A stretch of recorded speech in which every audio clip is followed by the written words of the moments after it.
না। একটা বিশাল বড় কারণ হচ্ছে অনেকের বিরুদ্ধে মামলা, অনেকে জেলে।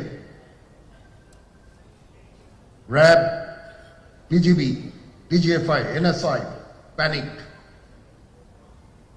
বিভিন্ন দোষারোপ, খুন ইত্যাদি তদন্ত চলছে।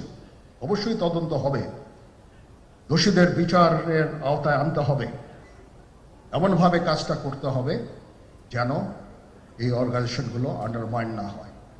এই অর্গানাইজেশনগুলোকে যদি আন্ডারমাইন করে আপনারা মনে করেন যে দেশের শান্তি শৃঙ্খলা বিরাজ করবে, সবাই শান্তিতে থাকবেন, এটা হবে না, সেটা সম্ভব না। আমি আপনাদের পরিষ্কার করে বলে দিচ্ছি, এই দেশের শান্তি শৃঙ্খলা রক্ষার দায়িত্ব খালি সেনাবাহিনীর না। 2 লক্ষ পুলিশ আছে, বিজিবি আছে, র্যাব আছে,